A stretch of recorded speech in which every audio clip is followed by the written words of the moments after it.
All right, let us start. Welcome to all of you. Good evening. We are officially kicking off our online after work called the BA Meetup After Work event by IBA Cameroon. I'm very happy to have all of you connected this Friday evening where people prefer to go and have a good time, have a drink, dance, karaoke, whatever, but you chose to be here, and I'm thankful for that. So let's prepare for the next roughly 2 hours of very interesting conversations. I would like to present myself briefly before we start. My name is Florence Ndum. I'm an IT business analyst, but I'm also a project manager, an agile leader, and a consultant. I have a few certifications, but from IIB, I have the CBAP, Certified Business Analysis Professional, and the AAC, the Agile Analysis Certification. Overall, I have 9+ years experience in different areas, such as telecom, pharmaceuticals, and currently professional development. With IBA Cameroon, I am the Vice President, Professional Development with a focus on English content, and I'm also a trainer and facilitator for the study groups in English. And we'll talk about study groups later. So welcome to all of you. Let me see who else has joined us. Welcome to Bertrand Benjamin Ituka. Thank you for joining us. Oops, that was too fast. Now, here is what will happen tonight. I'll give you a brief overview of our ground rules. I'll introduce IBA Cameroon, and then we'll get into our conversation with our experts, Abisola and Cyrille. Then you'll have a chance to ask them your questions or contribute to the conversation. And last but not least, we will have our usual quiz. Those who've attended before know that we always have our quiz and you get a chance to win interesting stuff. So stay tuned. It only works if you're paying attention. And really, Okay, we now give to the we ground give prize rules. to people. Ah, yes, we do. Always give prizes. Okay, let's talk about the ground rules. When you are not speaking, when you've not been called upon to speak, please mute your mic so we don't get background noise. If you do want to intervene for a question or a contribution, raise your hand or you can drop it in the chat. And if you do speak, please introduce yourself so that we can get to know you as well. This is also a networking event. The next point is that this session is being recorded. We record these sessions and we make them available for others to watch who couldn't make it to the session. If you have an issue with this, the only option is to drop out of the call. The next thing is if you are uncomfortable with your image being taken, let us know because we will be taking screenshots during the event and we will have a group photo. So if you have an issue with that, just let us know directly and we'll make sure we take off your image from our content. Okay. Last but not least, be kind, be open. We are here to learn together. Don't be too hard on our speakers. Don't be hard on each other.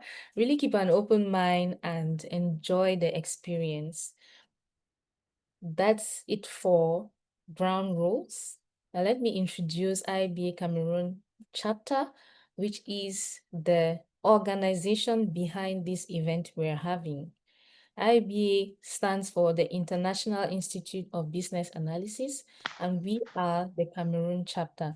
And IBA, as an organization, exists in over 40 countries worldwide and has over 120 chapters in the world. In Africa, we are currently 9 chapters in 9 countries. Now, for IBA Cameroon, why do we exist? We exist to develop the business analysis profession in Cameroon, and we run different activities to achieve that goal, which we see next. That IIBA globally has a mission to help organizations achieve better outcomes. So this is what we also seek to achieve in Cameroon. IBA Cameroon is still a baby chapter. We are only 4 years old, but we already have 77 members, 12 of which are certified. And we know 2 people in this audience today who will join this number. They know themselves. Now, IBA Cameroon has an office in Douala, near Sikakao. We have a LinkedIn page called IBA Cameroon chapter, which you can follow and you will see everything about us there. We also have a website and a contact number. So you will get this information in the chat. I think one of us in the team will post that. So feel free to, excuse me, to get in touch. At IBA, having an office in Douala doesn't mean that we do not operate all over Cameroon. We have a lot of activities online and we move to the different cities where we need to be. So coming soon in your different cities, IBA will soon be present actively. In terms of activities, these are the broad categories of the things that we do. So we offer trainings in business analysis as a whole, or in business analysis techniques and approaches specifically. For example, we do business process modeling and optimization trainings, or trainings in things like Jira and Confluence, tools that are useful for business analysts. We also have certification study groups, which are a category on their own, and which I've highlighted there very brilliantly because this is something which we hold close to our hearts. This is where we prepare professionals for certifications such as the CBAP, which is the most recognized business analysis certification in the world, among other certifications. So this is something that we do on a rolling basis, and we really want you, if you are interested in certifications, to pay attention to what's coming next. Other than that, we also do professional exchanges like what we are having now. It's called the BA Meetup, and it's a platform where we bring together experts and people who are interested, open and curious about business analysis and the topics of the day to just have an exchange. And this is how we build our knowledge, our common knowledge base. This is how we build our network.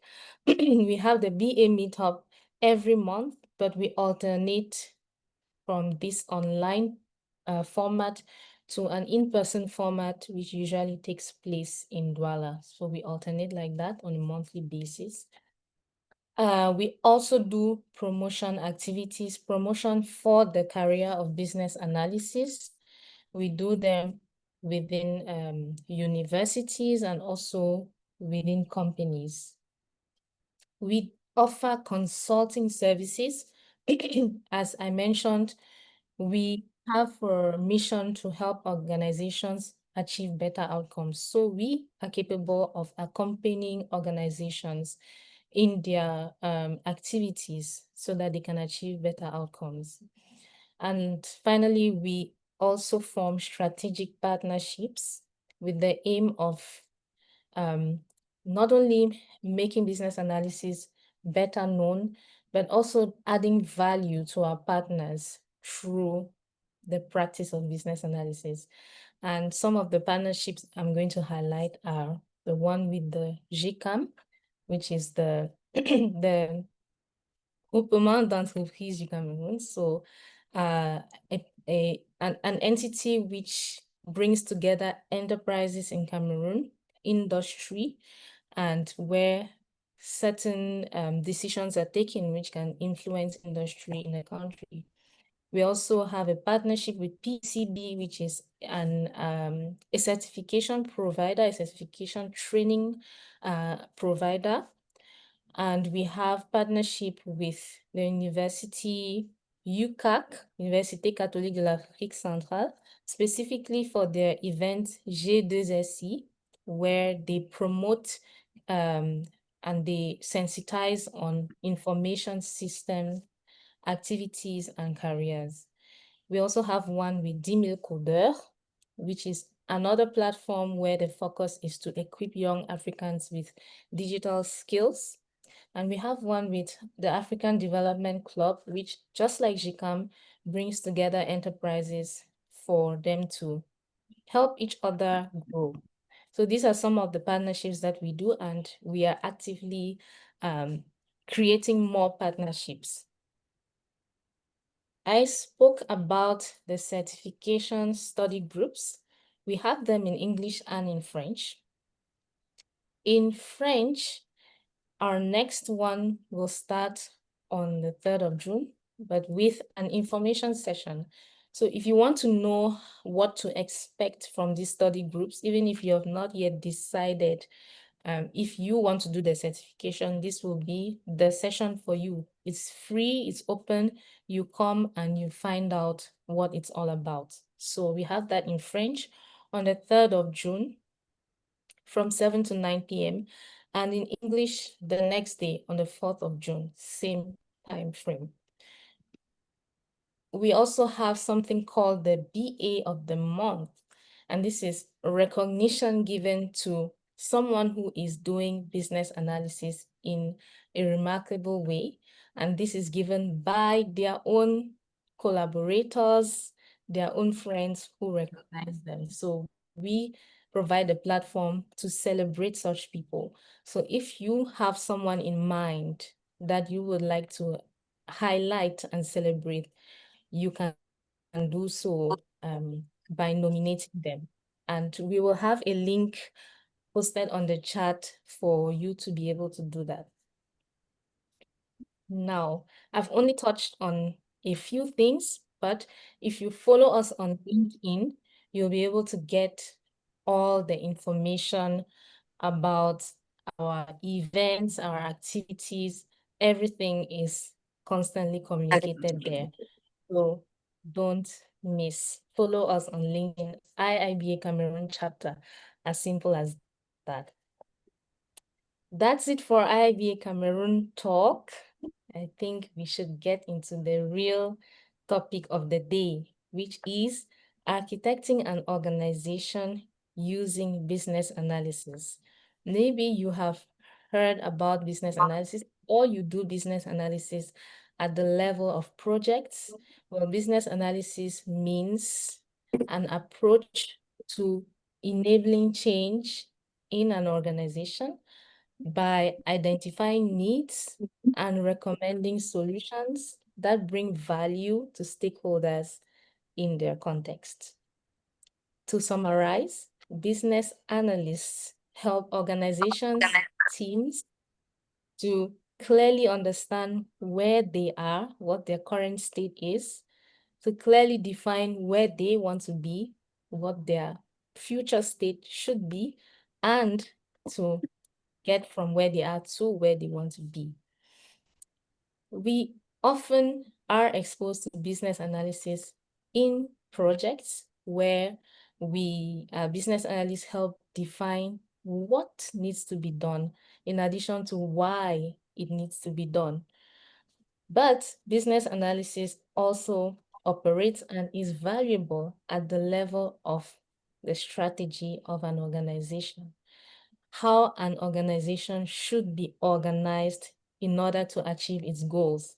Business analysis also operates at that level.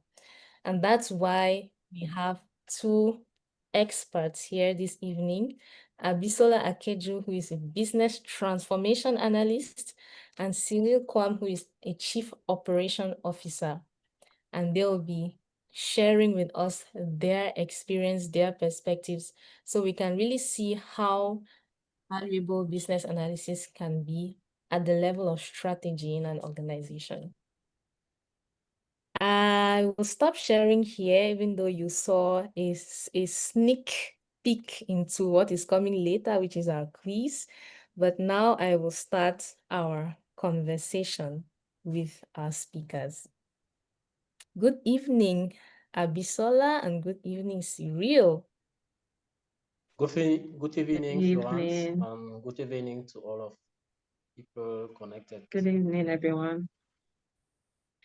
We are glad to see you guys connected, looking happy, fresh, and excited to share your golden knowledge.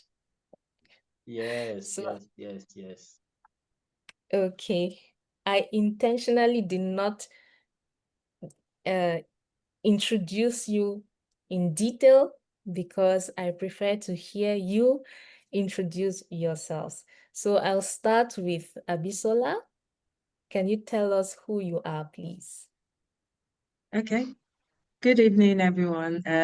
Thank you so much for the opportunity to be here today. It's a privilege. Thank you, Florence, for pinning me down. I know it hasn't been easy, but thank you for being persistent. My name is Abisola Akeju. You can also call me Abby for short. I currently work as a senior business transformation analyst and solutions consultant at Technotree Corporation.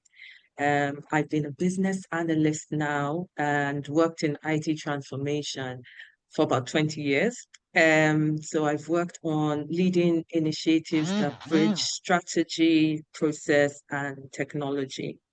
So I'll tell you a bit about myself. I'm Nigerian, as you can tell. I grew up in Nigeria.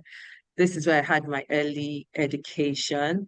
And from my accent, you can hear a bit of the UK English accent. So after my secondary school, I moved to the UK and I was there for quite a bit of time. I did my further education, university, worked there for a while before moving back to Nigeria, just to be closer to family and to be more in touch with what is going on in Africa. Because, yes, this is where it's booming now. So, yes, I started my academic career, studied economics at the University of Hull. When I finished that, as with a lot of graduates, I was a bit confused where I wanted to go. I felt like economics wasn't really defining it for me. And I had done a few courses in IT, so I felt like I wanted to explore IT more. So I did a master's in IT, and that really is what has given me the foundation for the work I do today. The blend of business and tech is what has given me a strong foundation to be able to translate complex business needs into, clear, actionable IT solutions. And that's basically what I do today. I'm also a certified business analysis professional. And I hold an ITIL Foundation certification as well. I hope to be able to do more certifications like Florence. Work life can be busy, but I need to bridge that gap and do more of it. So yes, if I'm not working, I'm a bit of a foodie, so you might find me out at some restaurant where there's nice food, hanging out with my friends, or at home watching football. I'm a big football fan. Please don't be surprised. I love the English Premiership and an Arsenal supporter. So yes, I cover my face, but yes, that's me. So yes, that's me really. I'm glad to be here. Thank you again. I'm really looking forward to the conversation today, but not just to speak, to also hear from everyone here because I'm looking forward to Cyrille as the CEO, COO. I just promoted you to CEO. But yes, I'm looking forward to all the insights that we're going to get today. So thank you. Thank you for having me. And thank you, Abby. It's nice to know you. How about you, Cyrille? Who are you? Thank you, really, Florence, and all the EEIIBA team of Cameroon. It is a great privilege to be with you tonight. I'm happy for those who are participating tonight. So I'm Cyrille Kouam Mokam. That's how my parent called me, and tonight I'm grateful to be here with you. I'm working, as it said, as a COO at Nasara Technologies here in Yaoundé, Cameroon. And before that, I was chief of project manager in a project in a fintech called UFIPay, UFI Payment Solutions here in Yaoundé again. But before to jumping in small enterprises, as I like to say, it started with a time I work as in telco, 9 years in Orange, Cameroon, in the domain of business intelligence, where I was designing, implementing data warehouse, providing reporting. I work on projects about the prepaid revenue of the company, the postpaid revenue of the company, master the quality of reporting, because I work also in the department of marketing there. At that period, and also at Orange, I started to move on the side of project management. So I did 1 year in the PMO of the IT office. So it was a good experience, because according to business intelligence, that's how my taste for working with people like marketing, sales, and so on started. So, but when I was there, at the moment, I noticed that. So at the moment, I noticed. Oh, please a minute. So at the moment, I noticed that my appetite for project management enhanced. So I decided to do the PMP. So I'm certified PMP. And when I did it, I also chose to train people, to share my knowledge, as I'm going to share today with people. And so that's how I jumped in the domain of project management. And in my previous company, that's where I discovered the need to jump also in business analysis. But before all that, starting to work, I did a master degree in engineering. So I'm IT engineer. I did my master degree in engineering at National Advanced School of Engineering here in Yaoundé. Before that, I got my baccalaureate C at the Government Bilingual High School of Bafoussam. My hobbies, I like so much to read and to share my notes of reading in leadership, in management, in many subjects that are according to what I need to do. I like also to travel, because when I travel, I can see how things changes, how you see nature. You come in a city, and tomorrow, what is the change? You see there the transformation you can see from one period to another in a city. That passionate me. I'd also like to take care of youth, so to share with youth, to mentor them, and football, of course. As a Cameroonian, I like football. And I like my national team. And I hope we are going to win the African Cup of Nations that is coming in Morocco. So that is my hobbies. For my plans, I really intend to be a business owner. That's also my interest in business analysis, not just as COO. I thank you, Abi. Thank you for promoting me. So I business owner. I think of that, but I also have a good desire to be a 360-degree business consultant. That's why I want to cover all the different parts of project management, because being a project manager is something, being a business analyst is another part of the journey. So I really want to improve by innovative solution that increase value in projects, and therefore businesses and organization, because I know projects bring value to organization, and business analysis is also a way to bring value, to construct, to build the value we want to bring to organization. So that is me. I hope you enjoy this evening. Thank you so much for having me, and I give you the and listen to all of people connected. Thank you. Thank you. Thank you, Cyrille. I think when you said you hope Cameroon will win the African Nations Cup, Abby was like, have you forgotten that Nigeria beat you last time?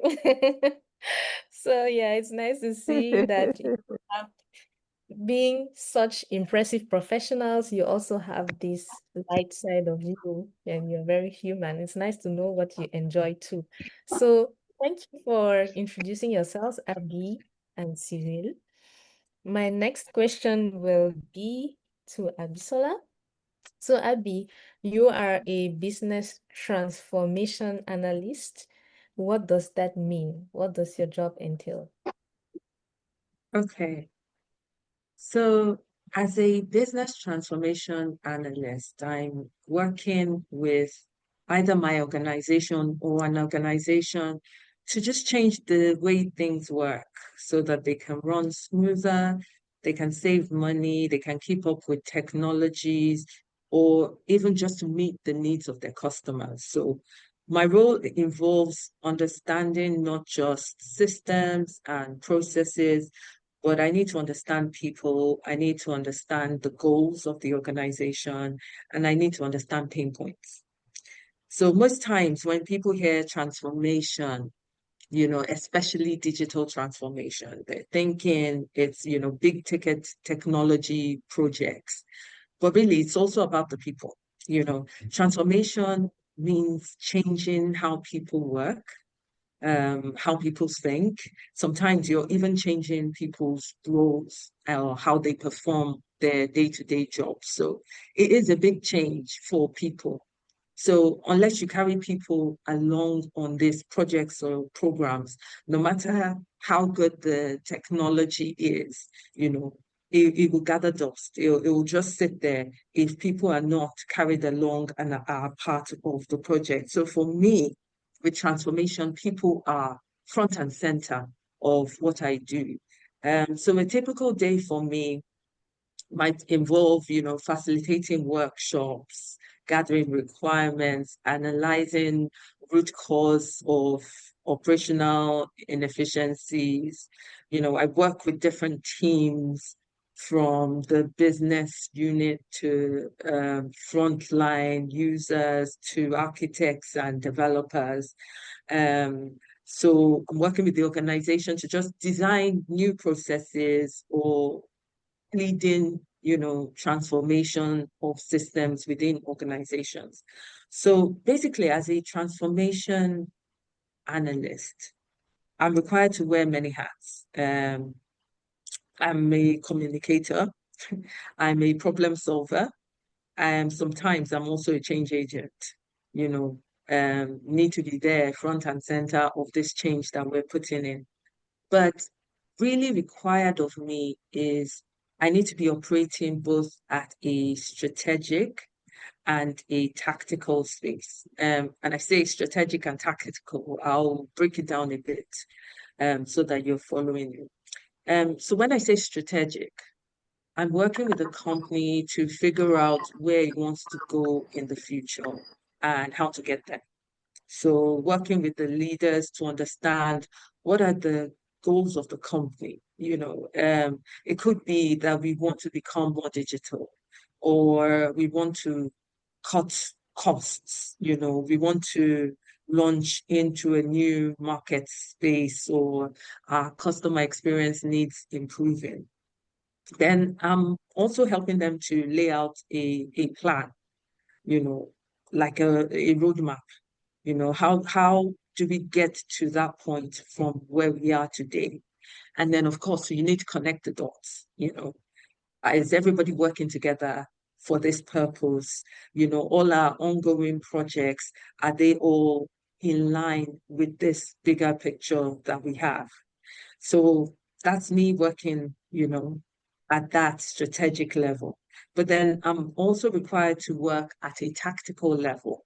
And this level is the more hands-on, practical side of the job. Most of us analysts are working there, and we're helping the teams to actually make the changes that are needed.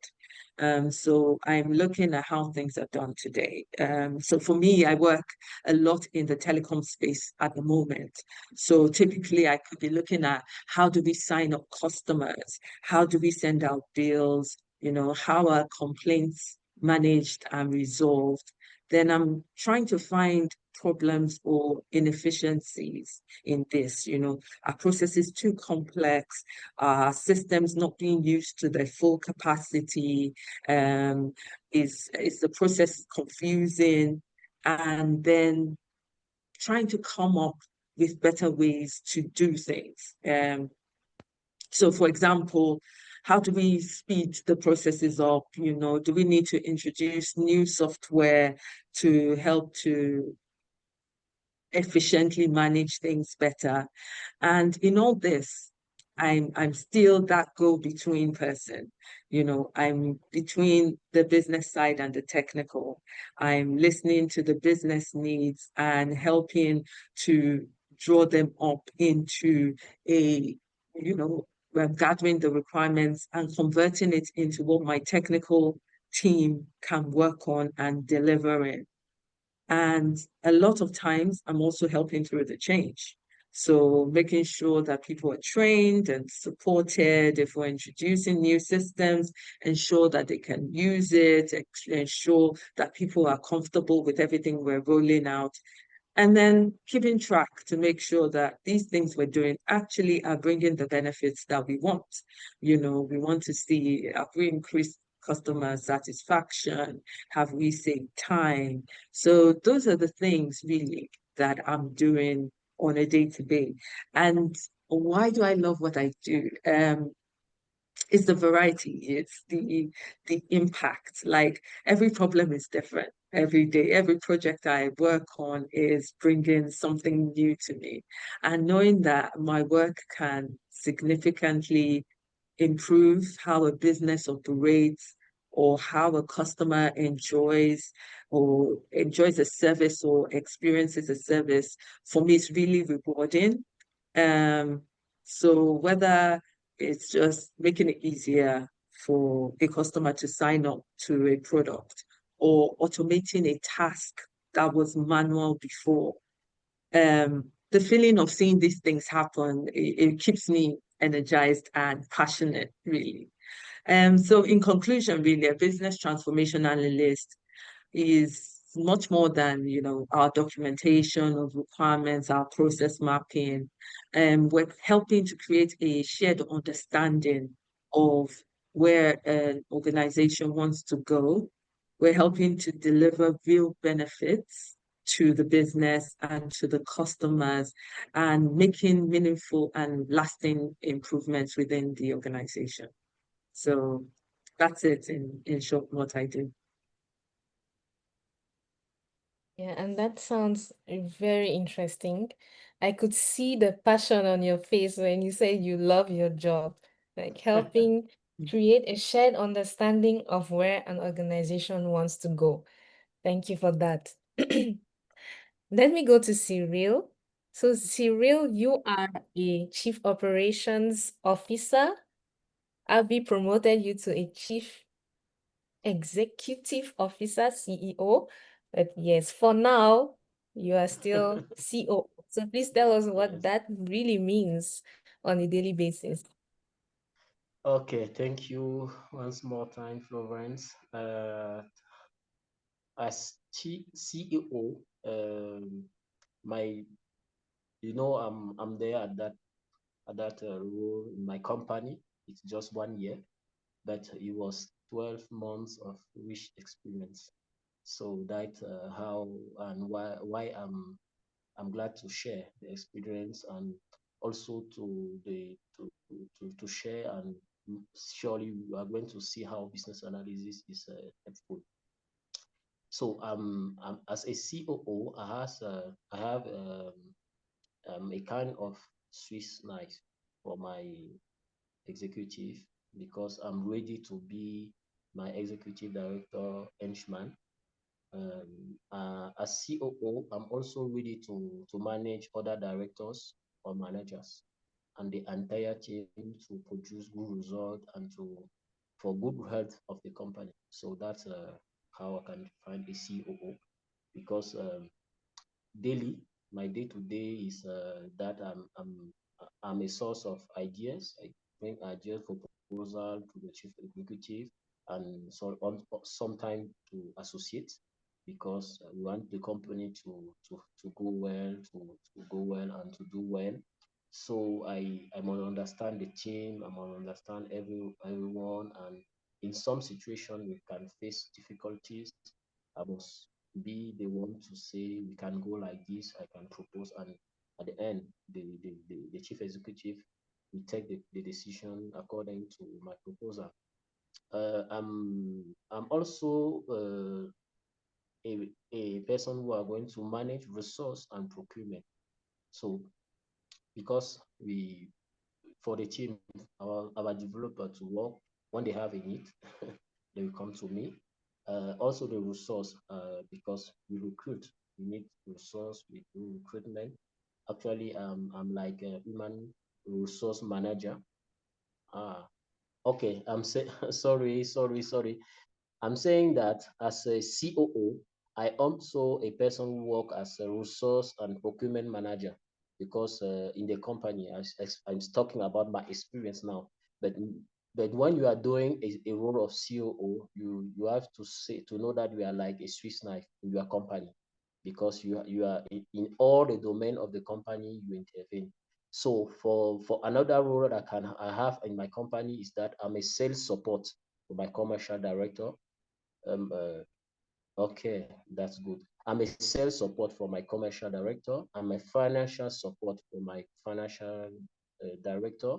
Also, when we gain some projects with our clients, when you have a project, you must deliver the project. So I have a project manager.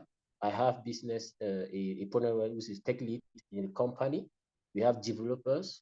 We have interns sometimes. But when you have project, when we have a sub R&D project we are working on or client project, we must deliver and we deliver in the timing. So that's why also my project management skill can come and help because I will coach, I will mentor the team. But at the end of the day, there is a chief of project, but I have that overview of service delivery management. So I'm also responsible of the quality assurance because and that is where I say, as a CEO, you must know the standards because the standards is what will help you as a CEO to know that even though in our company we do things like this, the future is this, and you know the gap because you apply gap analysis and you know the gap even on in the resource management. You know the gap to deliver the service to the client so that the client will be happy. So you must know standard in business analysis, in project management, in software development, in recruitment, so that you are going to have the good, the better resources to produce the better results. At the end, when we finish and the client is satisfied, we must give him our invoice to be paid because if we don't have revenue, we cannot survive. So I must manage also that invoice. I manage it with the client and discuss. And sometimes there are clients that they don't want to pay you at time. So you are going to be the one who are going to be behind them and manage so that the money and the incomes will come and they help the company. And also responsible for up activity reports daily, monthly, quarterly, and annually. So at the end of the day, when the CEO wants to know if it is good, it is to me, he's asking everything. So I'm the one reporting for all our activities, and that's what I do now. And that's the activity. For me, as CEO, my vision, I have when I work with my team, I have a vision because as a manager, you are a leader, you must have a vision. For me, I work like I think myself like a servant leader at the service of my team as a coach. That's my approach. And I work with my team to build a team that works like a family. autonomous, responsible, and productive. So day to day, I manage my resource. I must take advantage of every problem because you can face a problem. And as a business analyst with business analyst skill, I must know how to transform it and bring solutions so that the team and the company will continue to move forward according to the vision and the strategy the COO want us to take place, put in place. So I can describe my job of COO like that, and we can go further with question at the right time, but I can just say for now that as COO. Thank you. Well, that was very rich, Cyrille. A COO, if they work like you, are like a coach to their not only their executive team but their entire organization, and that's really fascinating. Thank you for showing us that window into your everyday work. I will go now back to Abby. So Abby, you mentioned earlier when you were talking about what you do as a business transformation analyst, that you work at the strategy level and tactical level. So can you tell us a bit more about that? How you do business analysis at these different levels, strategy, initiative, and operational or delivery? Okay. Thank you. So over the past, 20 years of working on projects and working on transformation programs as well, I've worked across telecoms, fintech, public sector, and enterprise IT.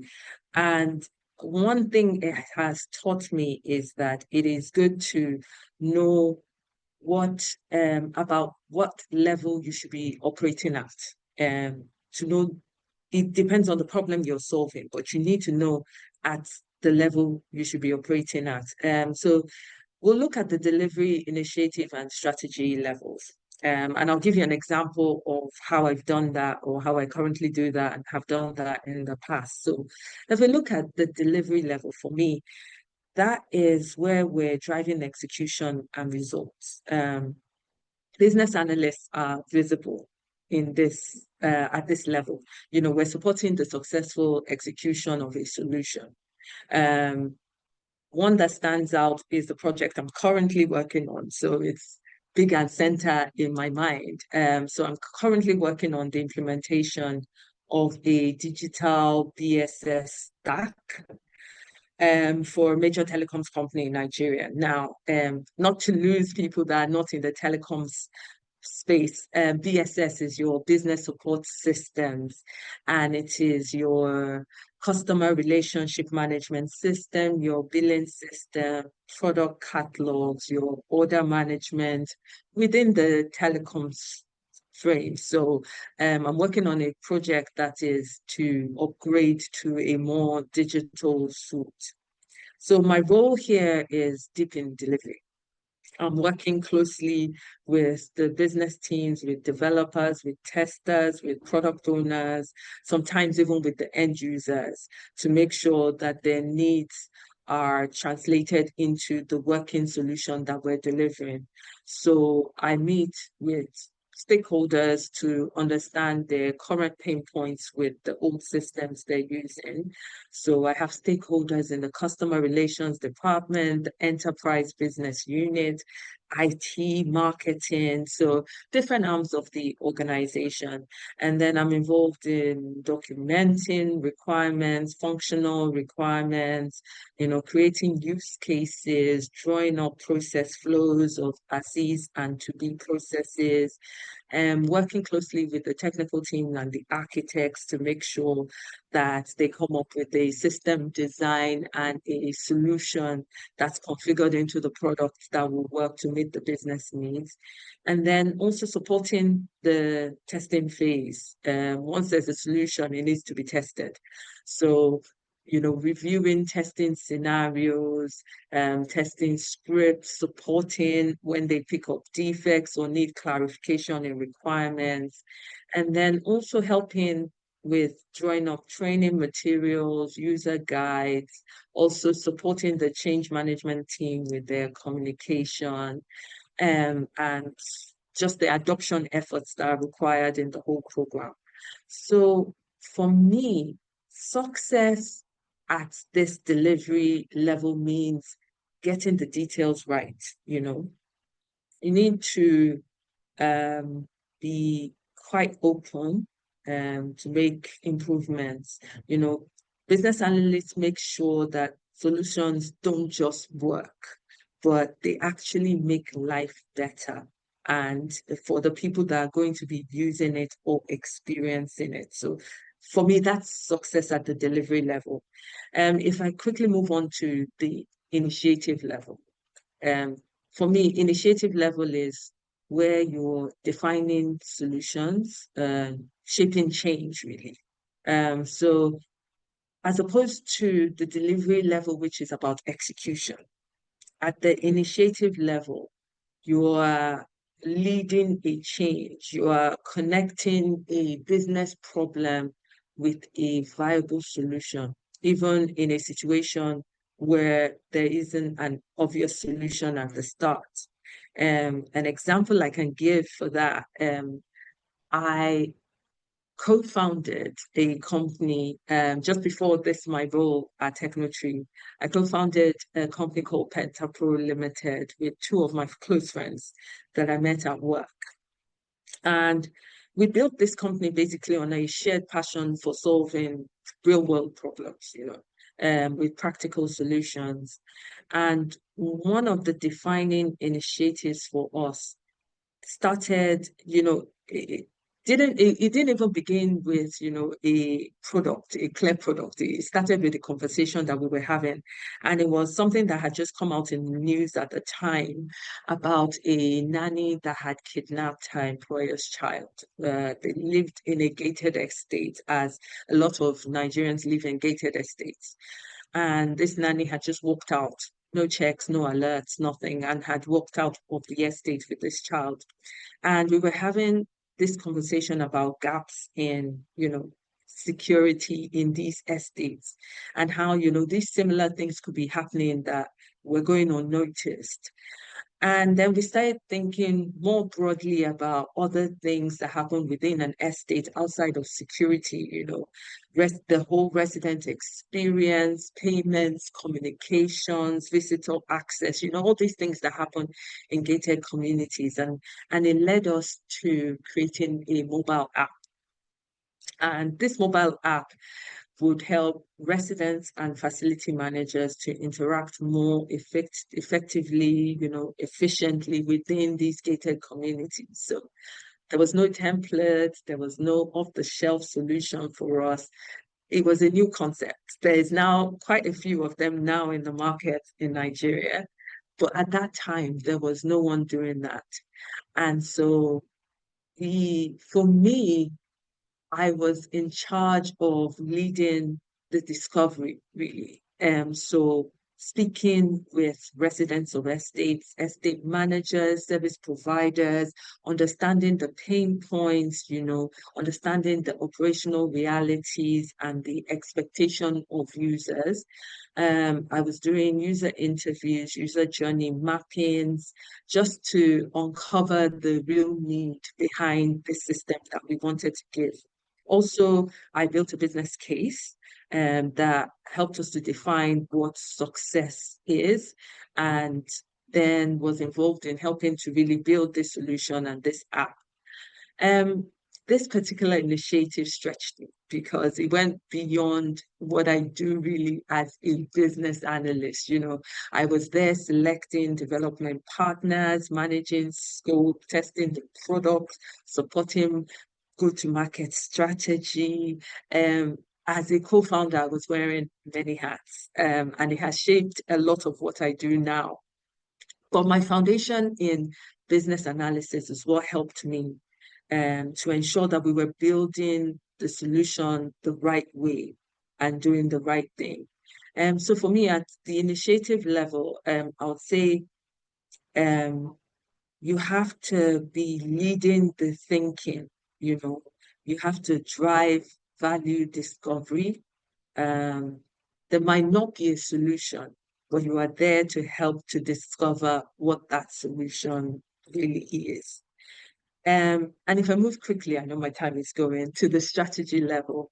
So, strategy level, we would say this is kind of like the high level of analysis. You know, you are influencing vision and direction, helping to shape an organization's strategy, you know, their vision.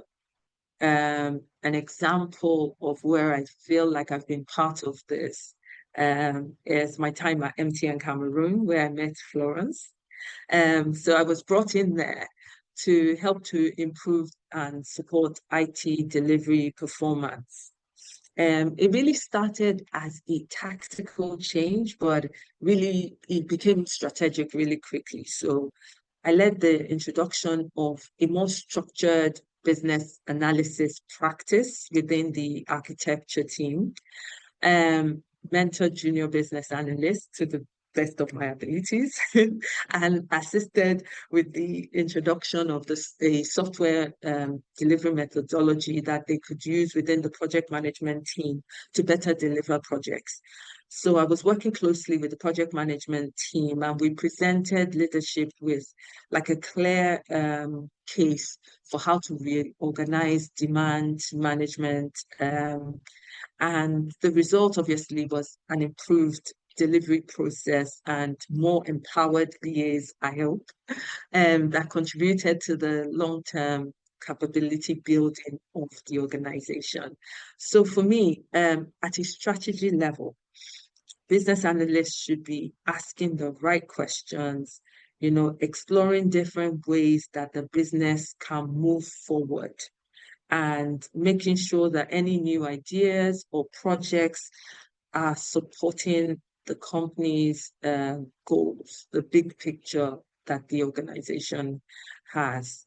So yes, for me, the value in business analysis is the versatility, is the different levels that we can operate in. And it's good to recognize what level you should be operating in based on what problem you're solving, because that will help you deliver the greatest value. Thank you for that, Abby. I think if we have business analysts in the room who were only focused this far on one horizon or one perspective, you have actually shown what is possible at different levels. Thank you for that. Okay, now back to you, Cyrille. You run an organization, okay? You have experience as a project manager, as a business analyst. Can you tell us how the use or absence of business analysis impacts your operations in your organization? Okay, thank you, Florence, for this question. Like I said previously, it is important when you are a COO. That is why I'm saying when you are a COO, it's important not to be like the one who is the expert of everything, because you don't need to be the expert in everything. But what you must know is the standards. So for me, that's why I did PM. I know I see how it was a good thing for me to be certified PMP, and why it is I'm working to be certified also set up. And when according to business analysis, what I can say is that when we back to what is business analysis, we think about initiative, project, change that can bring solution to a problem, or to take advantage of an opportunity in a context.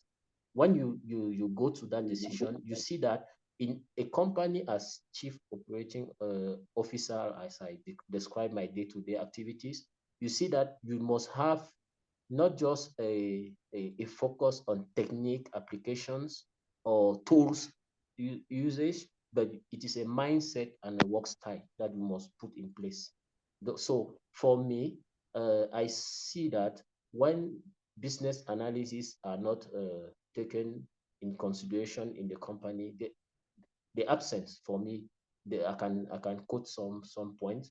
Sometimes they are reactive decision, because when you are working in project, when you don't have the mindset on or the work style of a business analyst, what you are going to do is that you can, on a project, you can manage in a bad manner and take the wrong decision, because when you have the business analysis skills, you are going to, every problem, you don't see just the problem, you are focused on how to bring solution. Even in sales, you can have someone who say to you, I don't want to take your product, or your the software you are proposing to me, because where I am, we sell, for example, the EFP Odoo for people. Someone can say, I don't want it, but there is why, when the sales we start, and we are going to come back and say why the person say no. That is root cause analysis, for example. When you are in human resources, sometimes you may have the ability to take a CV and to see that this is the good talent we need. And when you take a bad decision, or sometimes you have a resource that you can be a talented one, but have some problem in his way to live, and so you must manage that. And if you don't take advantage of business analysis, take reactive decision, and can sometimes take that decision in procurement management. And the impact is what? When there is no business analysis in how you manage the company, you will be lost investment in time, energy, and money. For example, in our country, sometimes we say we did this project, and at the end we have lost many millions or billions.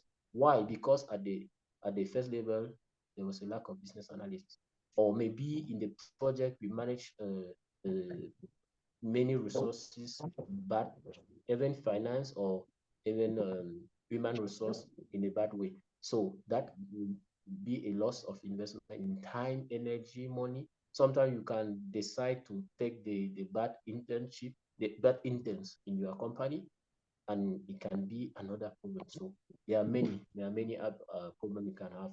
But disruption, they can be also, because I told you that as a COO, I need to manage the resource, also the human resource management. I do it. So in your payroll, if you are not paid well because your client are not paying at the good time, or the project are not delivered at the good time, sometimes you can have a disruption in the payroll process. So as a COO, you must be able to manage the risk, to see where is the problem, and quickly say how can we bring a solution here?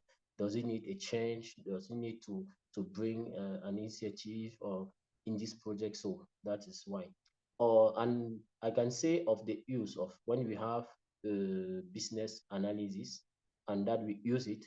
I hope you are getting me, and that you are using it. Hello. Yes, we hear you, Cyril. Okay.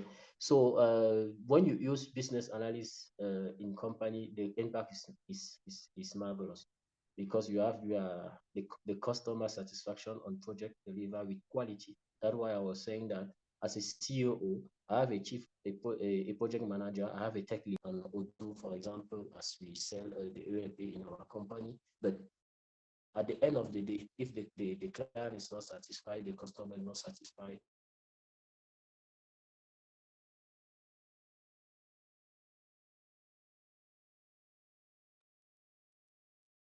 Okay, it looks like we lost Cyril a bit there.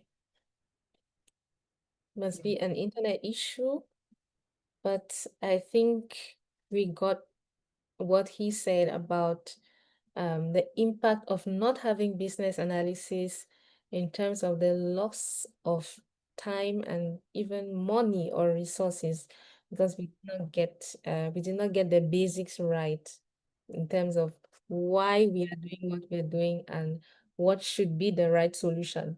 And also that when we do have business analysis, we can have better customer satisfaction because we produce quality outputs because we know exactly what we're doing and we've chosen the right solution. So we will get Cyrille back, hopefully, but I will go back to Abby now. And one of the reasons why we have these exchanges is so that professionals can take something with them that they can implement to improve their chances at maybe one of these topics that we are addressing, like business architecture, being strategic business analysts. So we want you to share with us your opinion on what could make for successful business analysts at this level of business architecture. Okay. To be a successful business analyst in this business architecture space, of course, you have to be up to scratch with your business analysis, but it goes a bit beyond that. It is about understanding a business as a whole. How does a business work? See where it's going, and then help to shape how it gets there. So you need to be thinking strategically. I keep mentioning strategy, and I know that's a lot of what Cyrille does as well. Strategy is important. You need to be thinking on that strategic level. You need to be able to communicate well. And then you need to understand how the moving parts of a business, how they all come together and fit together as a whole. So if I look at the key skills that you would need to operate in this space, one, I would say you need to understand how a business is built. You have to know how it's organized, how the teams function, what systems do they use, how does this business deliver value to its customers or clients, or how does it see value?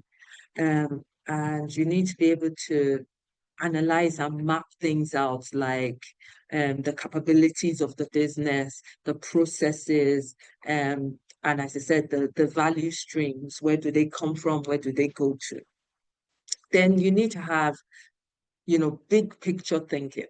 You need to be able to think at that higher level, see how the different parts of the business connect, make sure that the new ideas, the projects, everything that is ongoing aligns to the company's goals and vision.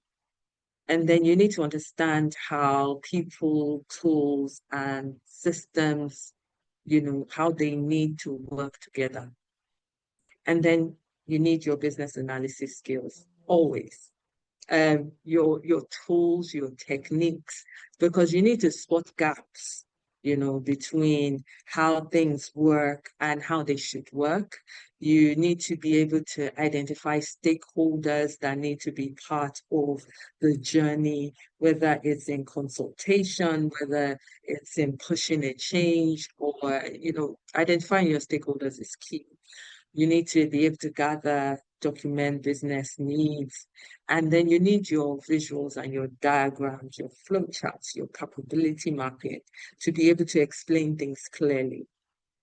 Then also, we can speak more about people skills. And as business analysts, we know that people skills are key.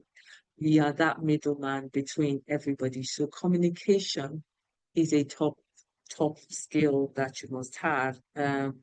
You might have to explain complicated topics, and you might need to break it down into simple ways that everybody can understand.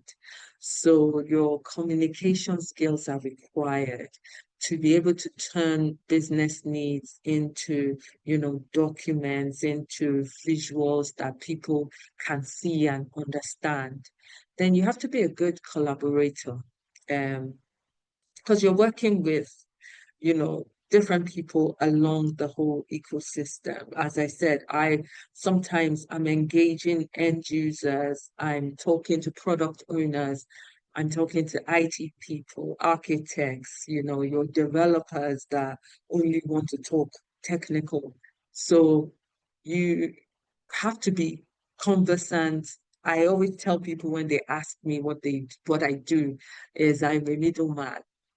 So I talk business, I talk technical. So you have to be that bridge in between these two sides, between the business speak and the technical people that are going to deliver.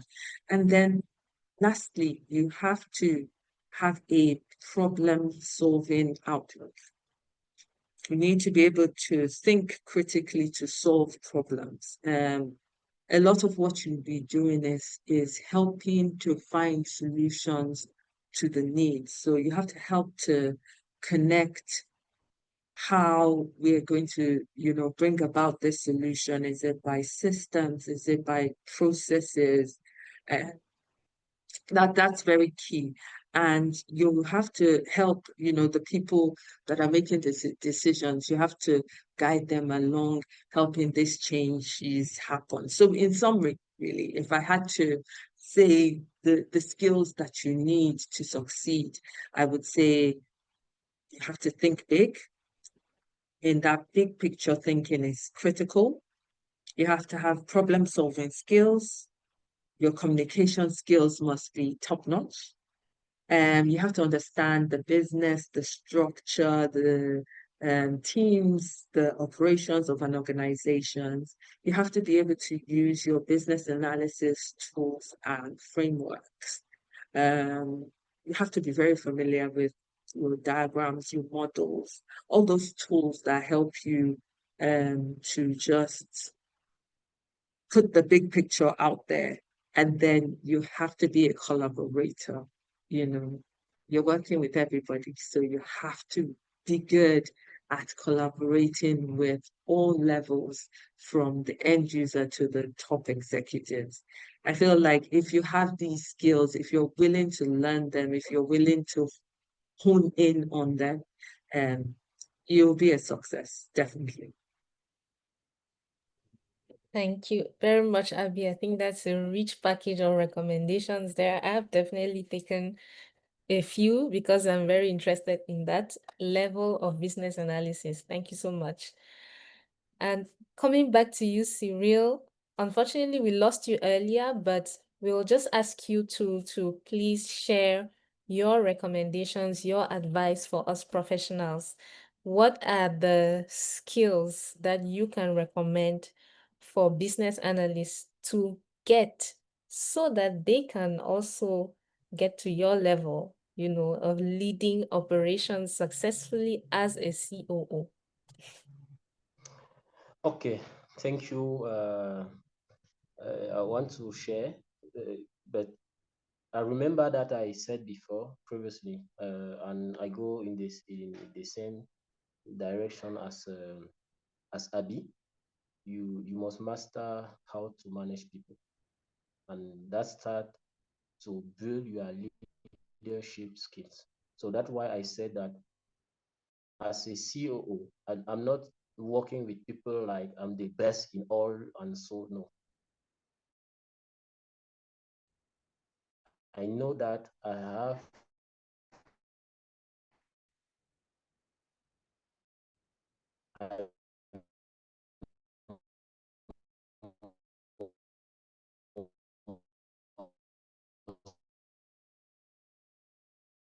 I must master the aspects, the skills that will help the team to produce the result and to win, so that all the entire team will be happy at the end of the day.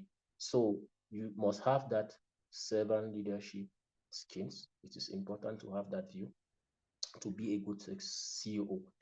In fact, it depends of any type of person, because there are people that think that when you are working like a CEO, you are the boss, you are just saying like this, you are not listening to people and so on. If you work like that, you are not surely a business analyst. Because for me, when I see business analysis, it it engage you. You must engage people, and you must start to put an atmosphere that will help that when you want to engage someone in a project, you see. Even when I was sharing before, I was saying that even when you use business analysis, the impact is that everyone in your team feels involved in the daily activity task, and everybody feel involved in activity weekly report. It means that as CEO, I put in place a way so that everyone feel that I'm a contributor in this company. So I'm responsible of what will be the result at the end of the day. So as a CEO, for me, it is most a matter of soft skills, first and most soft skills. Emotional intelligence, work on emotional intelligence that are characteristic of most leaders. It's not question of intellectual. It's not just a Q. We say QE, but it's not QI, but it is QE. So emotional intelligence. As a CEO, according to me, you must be a good communicator. Joining Abi, and that you see that is also a skill for business analysts, because you have to be to have active listening towards your COO, towards the associate, because you must understand well where they are going. You must know how to understand also your resource, the team you have to manage. Even your director, you have a commercial director, it is a director. Even also you are a director, but you must know how to listen to him and know how to manage. You have a financial director, you must listen to him. You talk about how it's going like this with the banks and so on, with the associate. You must listen to him, but you know that if there's a financial problem, it can impact also all the delivery you can have in the company. So that skill is important. And so you must have the ability to know the right timing, the right context, and the right words in all things. You don't speak like you want, you don't write mail to people like you want, but you listen first and you know how to react and to know to. So right communication is something that you must be master. I also not something that someone can say how is humility when working with experts in different fields, because you are not the expert maybe in a when you are, for example, on Udo. According to when we work on project concerning ARP, he master better that aspect on me, but my experience can help him to guide him and to validate and to master the quality assurance. But in that domain, statistics for me, so I must be humble to listen him, and at the end of the day say, okay, we can go like this.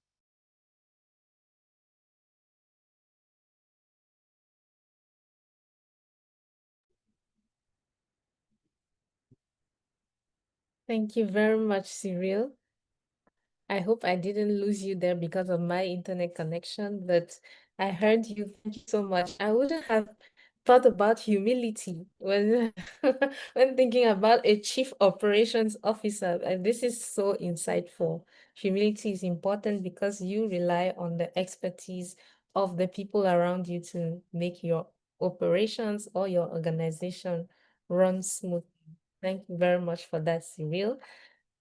I will stop my questions here, and now it's time for you to take over the conversation, ask your questions to Abisola and Cyrille, or share your perspective, because I know that they're experts here, they're founders, they're business owners, they are business analysts, project managers, whatever you are.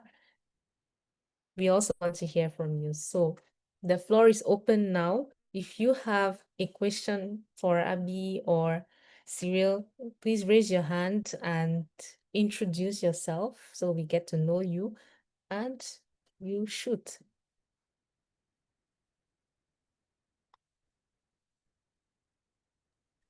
I'm finding where to raise my hand. Sorry, on my phone. Okay, okay, go ahead. If you can switch on your camera, please do too, so we see Yes, you. I'm trying. Sorry. All right. Okay, I think camera should be okay now. I think, yes. Yes. Yes, we see you. Okay, so let me just forget about the hand. I mean, the hand raising things I'm Yeah. here. Go ahead. Go ahead. Thank you. I really, really appreciate the content. So I will first reintroduce myself. I'm Jean-Luc. I'm a business owner since 11 years, no, 10 years, sorry, 10 years in Congo. I'm from Cameroon, but I live in Congo, Brazzaville, mainly in Pointe Noire. And I really love to listen to both of you, and Abi as well as Cyrille. But Abi, you said something that really kind of ring bells in my internal person. You said the main goal, the main objective of a business analyst or strategic analyst is to do things better. I want to summarize like that, is to do things better or to assist or help a company in doing things better. So a question for you, in your part of researching and refining business process, what do you put first between these two? You mentioned yourself. Challenging business process or trying to find problems? Question one. Okay, sorry, take that again. The first one is, One, and in your path of, I mean, you're trying to do things better. yeah. Overall, okay. And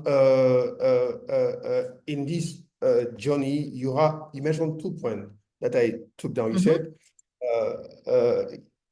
in your process, it arrived that you challenge business process, existing process, okay? And also said that you spend some more of your time trying to find problems. So I was a bit disturbed. Is it you focus on looking for problems because you don't want peace, or just that you want to challenge business process? I mean, you challenge them objectively because they are not good, because process are process. Sometimes they're okay. They don't automatically need to be changed at some point. But you said specifically that you find problems. What is that? I mean, what do you put in finding problems? So that's the point. Thank you. I think the word problem sometimes makes us think all the time about bad. It's also a case of maybe we can rephrase it and say find areas of improvement, because there will always be areas of improvement. I like peace. I put my hands up. I love peace. But I'm a very analytic person, both in what I do and as a personality. So it drives my family and my friends up the wall most times, because I'm always asking questions. Why? How? What? And it's more than being a business analyst. I have always been like that. So I always feel like there can be improvements. So outside of finding a problem, I think I'm looking at how can we improve this situation? How can we improve this process? How can we change the narrative so that we're closer to the goal we're trying to achieve? In what I do today, because I'm involved a lot in bringing digital systems in, there's a problem. There's a reason why we need to go more digital. So I'm working on bringing new systems where there's already existing systems and processes. So a lot of times, yes, I don't want to say finding problems, but I'm uncovering inefficiencies. I'm, bringing out those things that are slowing the business down and trying to find ways to improve and try and find solutions. So maybe I'll rephrase and say, I'm first trying to find improvements through what's going on now. Let's lay low on the problem statements. I hope I've answered your question. It does. It does. I mean, I put it because I've lived it. I have the same experience because mainly when we try to improve, we face challenges. People resist to change. No one likes change in our personal life, worse in business. No one likes change. So whenever you come with change, you face obstacle, you face challenge, you face barriers. And so at some point when you say, I'm finding problems, I told myself, maybe she was talking about those barriers and she's going to identify the barriers and fight them intentionally and say, okay, maybe that's her way to do it, maybe, okay? So I said, because it could work in some point. Yeah. You said, Cyrille mentioned, organizations are not the same. The life in between different from one to one. So the past experience can be useful or not in another scenario. So when I bring that looking for problems in my mind, it was okay, problems, barriers. I focus myself on starting at identifying all the barriers first, and then put my main objective on one. I get the least, fight them. So that was my first question. So Cyrille is back. If there's no one else, I will just put, but this one is a comment, not a question. I really love something you said both, and Cyrille mentioned it, you also mentioned it. So you mentioned the skills of a business analyst, good communicator, change management, tactic and strategic, which I do believe entirely. And one thing more touches my heart. Sorry, I'm so emotional. It happens. One thing you said touched my heart when you said that the true success of a project, when you said success, no, I speak in French in my mind and translate in my mouth, so it takes time. It takes time. So you said the total,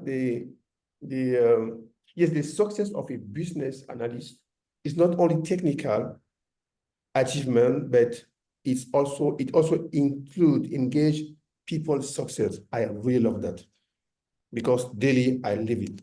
Technically, it can work. If the people are not with you, they will kill it. And you fear the project. So you both said it, and I really love it. No business, no project, no business analyst can achieve anything without people engaging himself. Cyrille also added at the end that there is no gain in, you also said it, there is no gain in, as a business analyst or a project manager, considering ourselves as owners of all the solutions. No, you said also that it's important that as in this role, we are the people that drive team collaboration into finding solutions. That was my two best takeaways. Thank you for your input.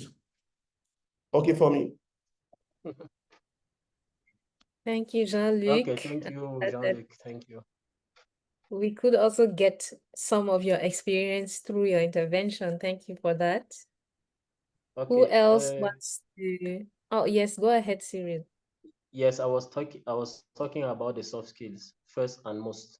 You have as for to succeed as COO. I also have a point that is important. It is the good mindset, good mindset.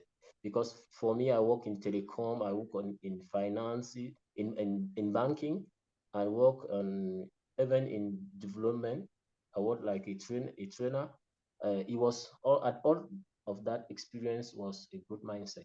And when you want to be a COO or even a business analyst or a chief a project manager, you have a good mindset because most of time you need to face new challenges. You need to face new situation.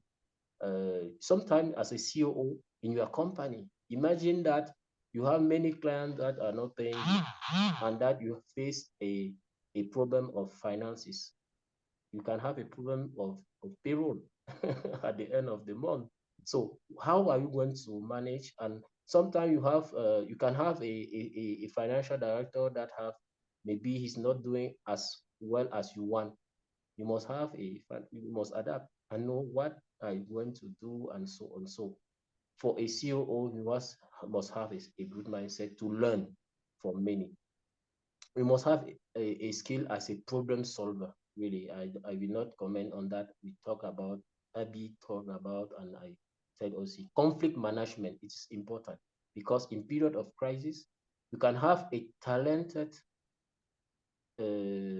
collaborator, but in domain of how to live, how to be in case in when there are crises, you see another person. You must manage, because it can be the one who is in your best project, who is going to produce you the best revenue, and the guy, maybe there's a crisis and he start to act like you are not expecting. You must know how to calm him. You are not, maybe the problem can be that associate have taken a decision that you are not agreeing, or you were not expecting, and that decision have an impact on your team, and you are at the middle. You must know how to manage with the associate and manage with the resource, so that you get the result at the end of the day. So soft skills is for me, as a CEO, you must manage it.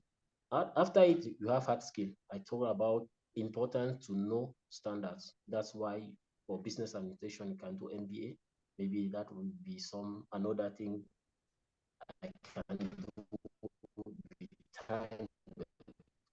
It's not for now. But PM for project, PMP gives you a standard for start with business, to know that in your company you are not doing projects and you are going to lose investment, as I told you, when you have the absence of business analysis, because you can say, okay, I want to bring the solution. At the end of the day, when we evaluate the solution, we see that the value that we expected was not there, but because you lost the fact that if you did well the business analysis, and if you work like Abi is working to make transformation, you are not just transform, and at the end of the day you have a company that is ups and down. And we have some company like that, we started to want to change the ERP of the company, and finally their CAM was down, and the client, the process, the procurement process, all ups and down. And so it is important to have that standard, to know also agile management. Or today, for those who are IT, or even in management today, when you see many people put in place what we call quarterly planning, we don't too much say, okay, all will be annually. No, because we are agile, we say, okay, every quarter we evaluate and we know how to adapt. So even in management, not just project, even when we are putting our objective, we go like that, and we put agile management. There are many hard skills you can have. Also, you will be good in writing and reporting, because you must adapt in your environment.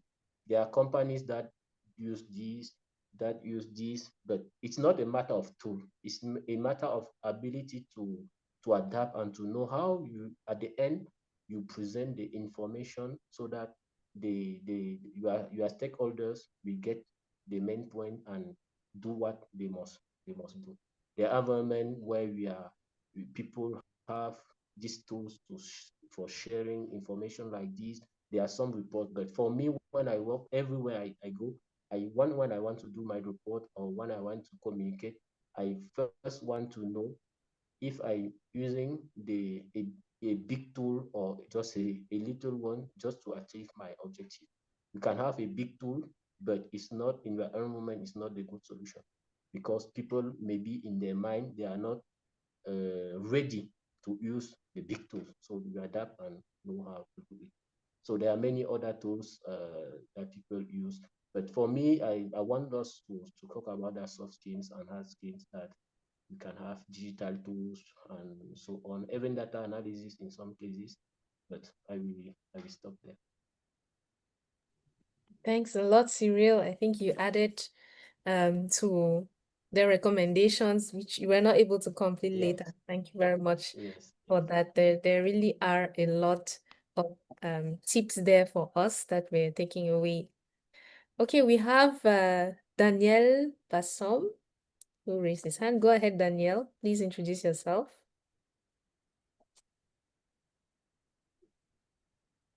Okay, do you hear me? Yes. Okay. I'm a BA now, but I'm a former developer and Scrum Master too. My question is about the about the KPI, the KPI, or to the performance assessment. For you, Abi, at the strategic level, what kind of indicator do you follow to evaluate your work effectiveness at the strategic level, also on the tactical level? I need just some kind of indicator at your you follow. Same question for you, Cyrille. When I hear you, I think that you are very busy because you I want to know the kind of KPI you follow at your level. Thanks. Okay.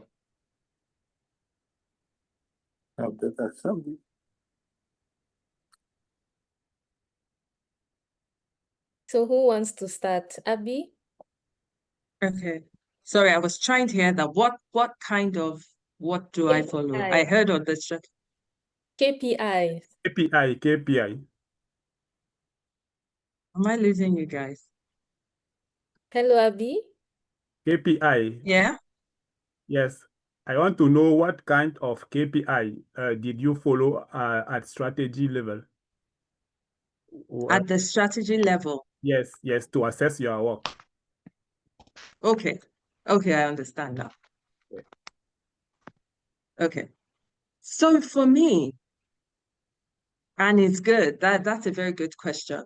Like, how do you measure KPI? I'm assuming you're saying your key performance indicators. So at the strategy level for me, you're looking at the business goals and the business vision.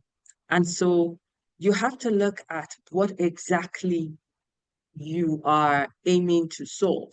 So most times I'm working in telecoms, and the KPIs we're working against at a strategic level most times is things like revenue growth. So you're looking at those sort of KPIs, revenue growth, customer experience improvements. I can go into detail because my area is very telecom focused. I'm not sure your area fully. But the business teams and the business areas, whether it's customer services, whether it's the IT team, they have KPIs that they set for us. And so when I'm working at a strategic levels, we're working our KPIs based on that. Mainly the one I'm working on at the moment and the KPIs, which is the top of my mind, is revenue growth. We're looking at how do we improve the revenue of this company? How do we ensure that, it's a big brand in Nigeria, but how is that brand, the brand equity, brand awareness out there? How do we maintain it with the projects we're working on and with all the things on systems that we're bringing in place? So those are the main ones that were measured against, or I'll say that I measure myself against with the programs I'm working on. I hope you're getting me. Yes. Oh. Okay, thank you, Daniel. For the question you are asking, what I can say is that when you are a CEO, you are looking as a whole, you have resources you are managing. So there is a churn that can be in your company. So people going or in, people coming, people going. So it can be an indicator for you to know what is the satisfaction of your collaborator. So you put in place a manner to evaluate. For me, I like most to discuss with my colleagues with the team and appreciate how are they satisfied of what the environment, the process we put in place, and what are their feelings according to that. So that I can evaluate how they appreciate the developer, the director, even each in different component of the company, so that I can appreciate if they are pleasing in the work they are doing, or if the process in place is good for them. There's another thing that is important, is that in our company we need to deliver project to live with it. So we have the sales department, the sales department, for example. We need to know what is the number of projects that we gain after we go out and sales. So when the commercial director come and say, okay, this is the project, this is our prospect, our lead, this is the opportunities we have. At the end of the day, after 1 month, after 2 months, after 3 months, what are the rate we convert some from prospect to client, and what is the revenue we gain behind that commercial activities. When you come on the finance, you must know, for example, an indicator for me is able to pay the team at the delay we have with them.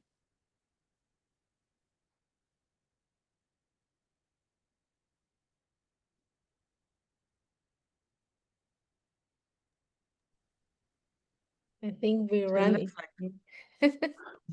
We lost. Okay, Cyrille Back. is back.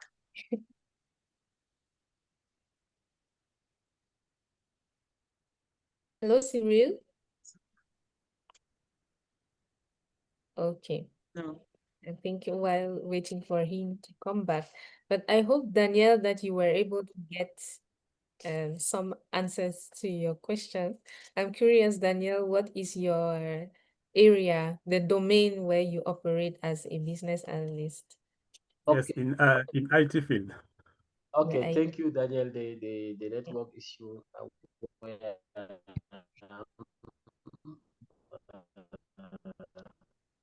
So I was saying that according even to payroll, when you see that, okay, because the fact that you can, it's for the ability of the associate or the company or the associate to solve the finance issues, because when there's a problem of finances in the company, you as COO, you are impacted, and the team is impacted, because the operation will not go smoothly as it must go.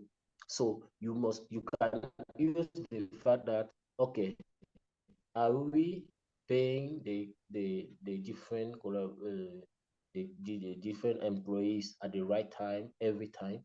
Because behind it means that you gain projects, and when you gain project, you finally are paid. So behind that, you also check what is the amount of factor, the revenue you have out, and what is the revenue you have in. So they are paid by their clients and so on. That gives you also an overview of your ability to finance every types of every day, like the treasury. So that is some for me now, according to just the 1 year experience I have in the company. We are just in a while of process. Some progress we are just putting them most in place, but that are the main indicators that I use to know if we are moving well or we have to improve again. So that's my answer. Thanks. Thank you, Cyrille. I forgot another one, the project, how you deliver the project. So you have sometimes the delay. So we know that, okay, this is the schedule we have in this project. At this period, we must have delivered this number of projects. Are we at that level of delivery of the project? So on. So that's another indicator. Because at the end of the day, it gave you the ability to have more revenue and be able to to continue to function. Okay, thank you very much, Cyrille. I will move to the next question, which we got in the chat, which is quite interesting. And this one is addressed to Abby. So Abby, in which department are you? Does IT or business pay your bills? Okay, so I'm an IT business analyst, so I sit within the IT team. So you would hear me talk a lot about the developers and the architects. So I'm in the IT department. The question, does IT or business pay my bills? Both, both. So as I said, I co-founded a company with two of my friends. We haven't been able to do as much because we've all been busy lately in the different areas that we work, but it's something I want to focus more on. It's a new challenge being an entrepreneur, even when sometimes it's not bringing in money, the satisfaction that comes from it. But I'm an advocate for multiple streams of income. So I would say both for now. More on the IT business analysis because I'm doing less business at the moment. But yes, both. Okay, thanks for that, Abby. I would like to know if there's anyone else who has a question in the audience. It's nice to see Olivia and Achille, as well as Bertrand. So please feel free to ask your question or add your piece to the conversation.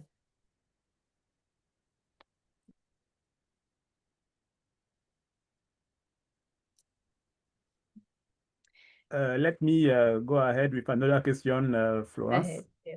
Yes. Daniel. Yes. I have influence how to share that with you, but it can be helpful for you and those who have an overview of want to have an overview of KPI you can put in place as a COO and even for CFO and CEO. So Florence, I don't know how we are going to share that with that resource with them. Yeah, do share it CEO, with share it with me and I will share it.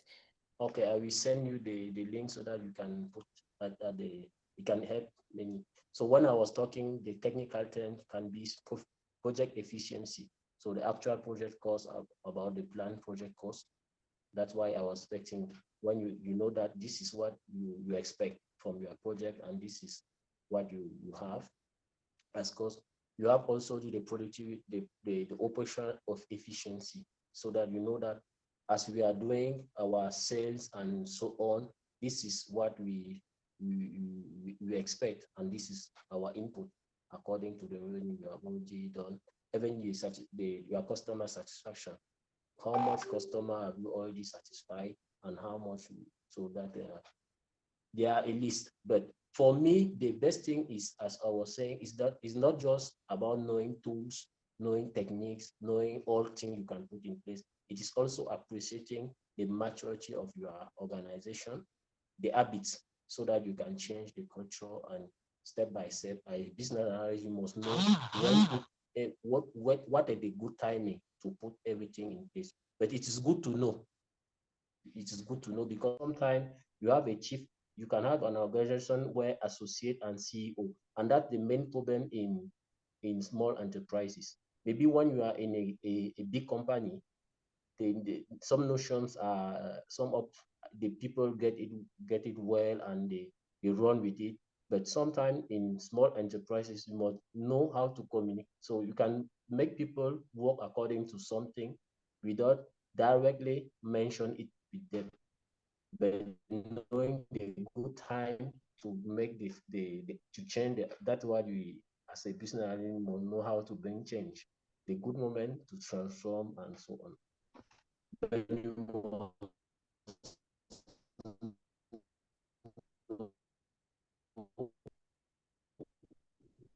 what Looks like we're losing according Cyrille to again. what you are doing and so on. So Daniel, that is what I send the resource to Florence and you know how to share it.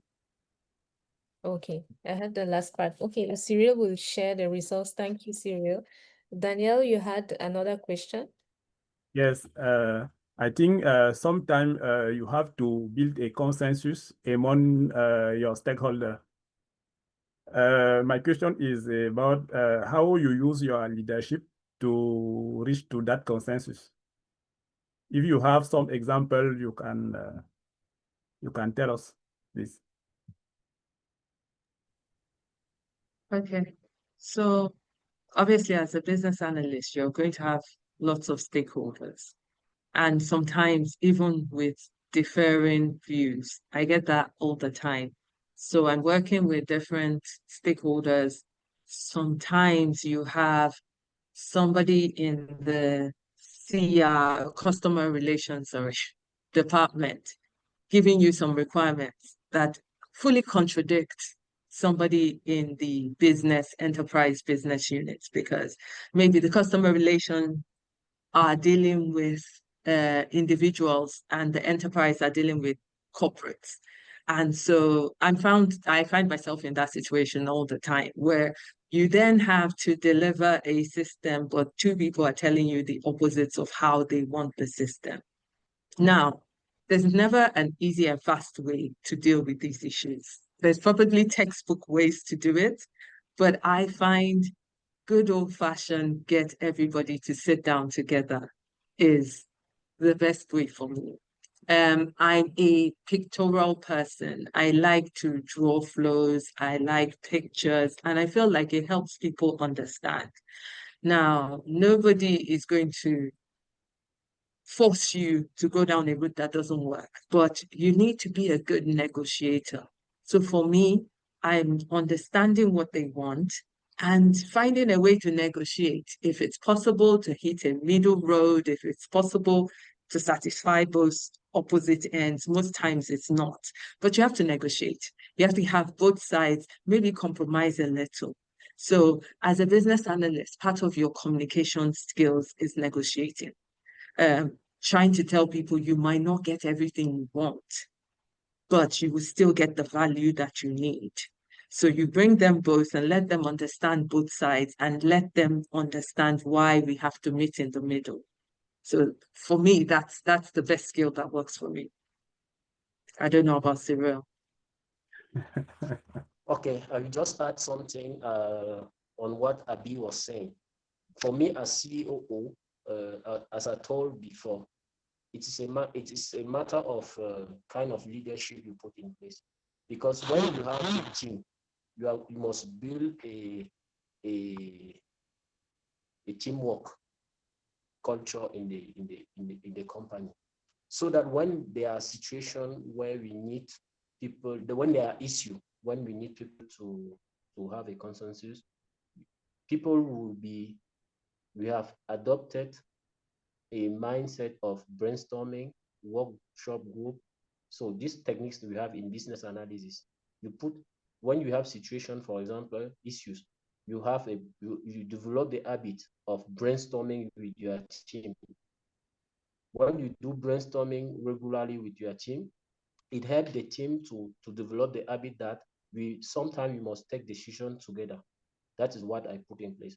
For example, our activity, when we do the report, I put a format that gives everyone to contribute, so that the end of the weekly report, for example, many people know that this is not just serial reporting reporting at the end of the week, but this is our report.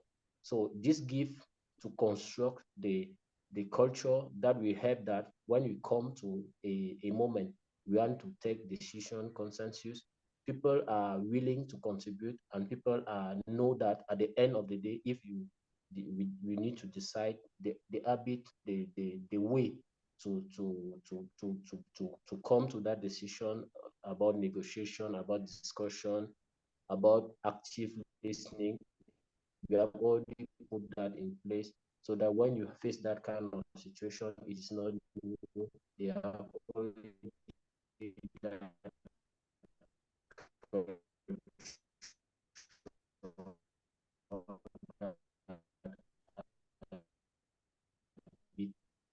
at the end, you must know how to, you must know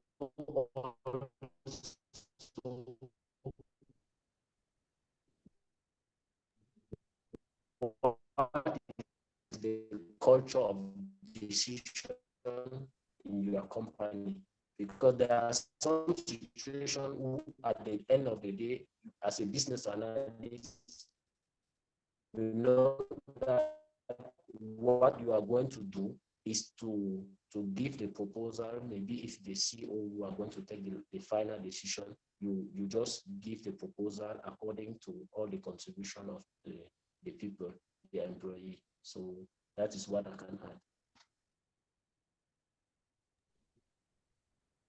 Okay, thank you, Cyrille and Abby. Danielle, I hope Have you you got me, got Daniel? your answers. Yes, yes, we caught up with you at the end. Thank you. We have a question from Ashil. I think this will be our last question because it's already 8 p.m. So go ahead, Ashil. Please don't forget to introduce yourself too. Okay,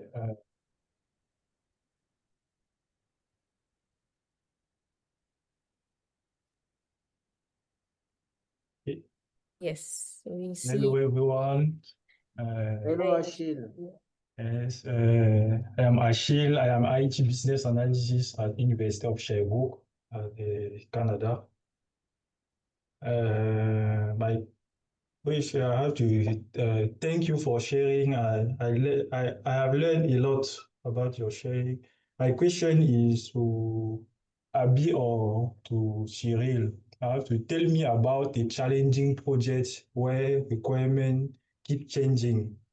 How did you manage it?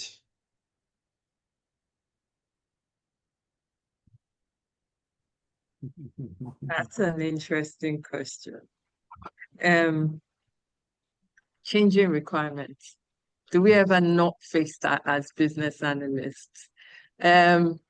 So I find that a lot of times Yes. business users sometimes, well, when they start to see a solution, well, where I work, where they start to see a solution, that's when their thinking starts coming about of actually we would like it like this.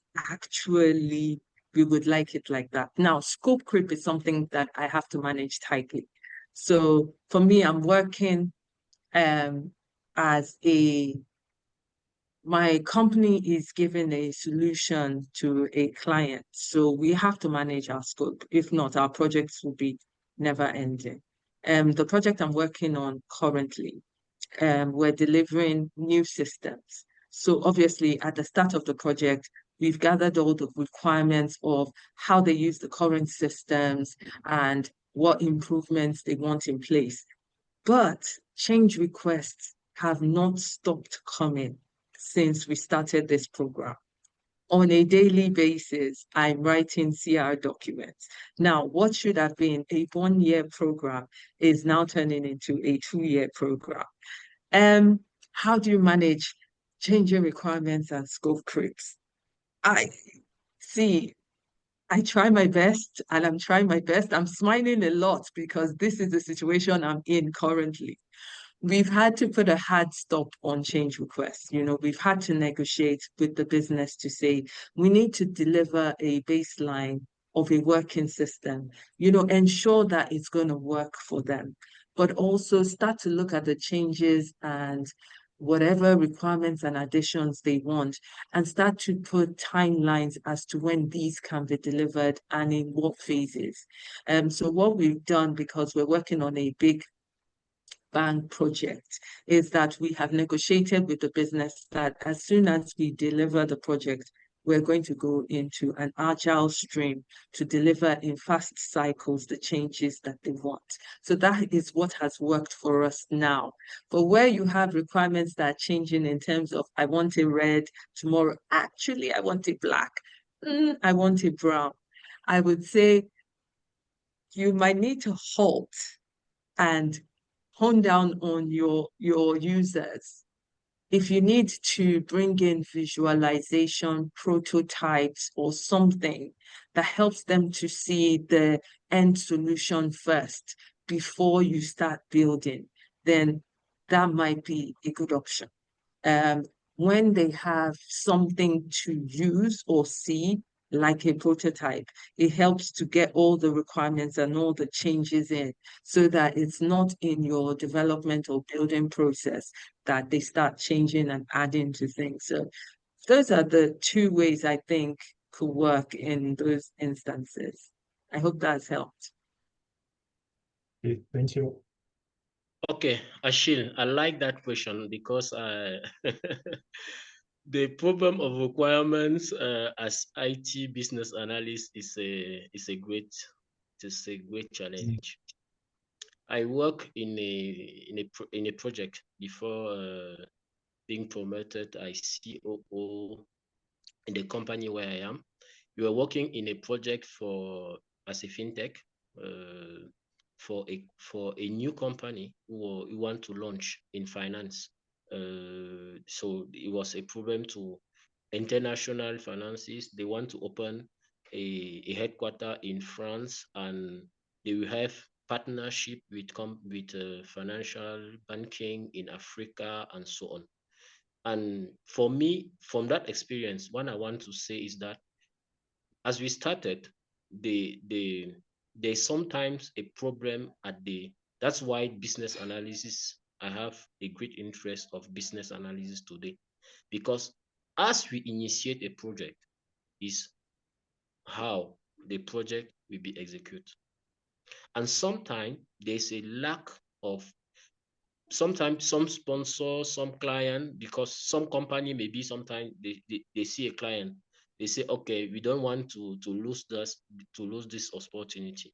So when we talk about the scope script, the scope script, it starts from how the solution scope is managed, how the requirements is managed. So even at the beginning, what the sponsor want to do.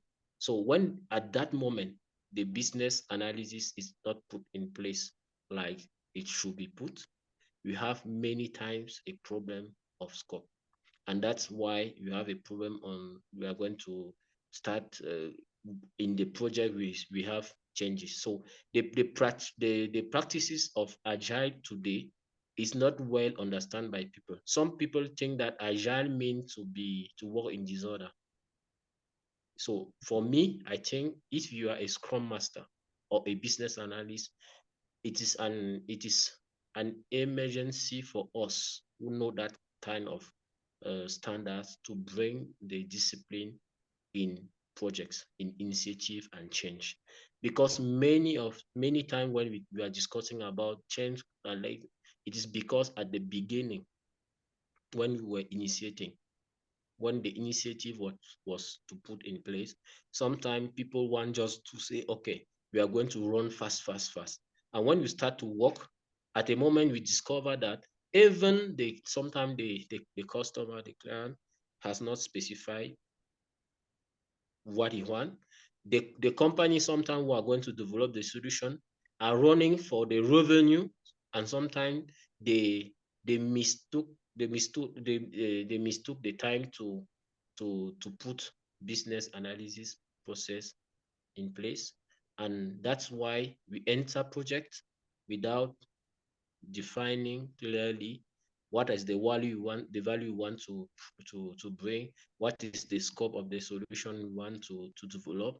And when we are in the project, it's when we are already in the project that the project manager is finding how to define the solution we want to obtain. So that is why there are many problems of that. But if you do things well, I see that when we do things well, it is fast, it is easy to manage the change without being in the case of scope creep, as Abi is saying.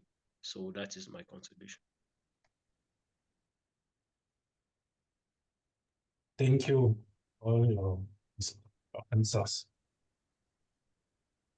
And thank you to Achille for raising that question, which I know all of us have experienced in one way or the other.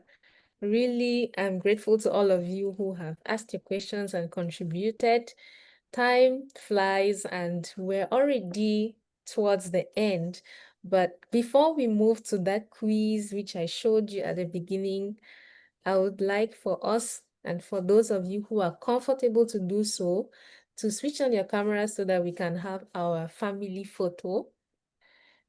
If you are comfortable to do that, please do so that we can have our group photo.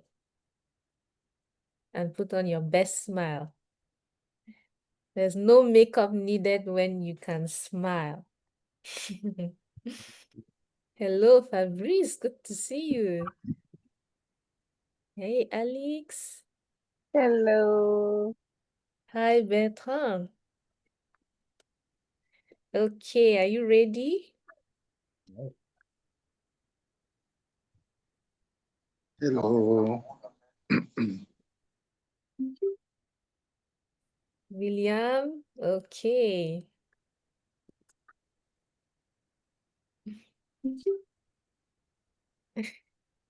Okay. And one last one. Make that smile shine extra on this last one.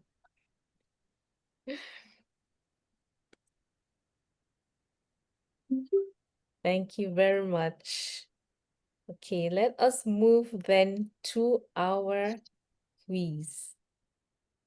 For those of us who were paying attention, you will have a chance to win one of these prizes. Our prizes are 10% discounts to our study groups in English and in French, 10% discount to our BA meetup. So this kind of event, but in person, there's a lot of delicious food there, I can testify. And finally, an opportunity for you to tell your BA story on IIBA Cameroon's platforms, which is a good opportunity for exposure and visibility. As simple as that. If you think that any of these prizes does not apply to you, there's always an option to pass it on to someone else. So this can benefit your network as well. So play, don't be afraid, play the game. And the rules are simple. You will have to answer a question that I asked about something as one of our speakers said, and you'll have to be the first person to get the question right.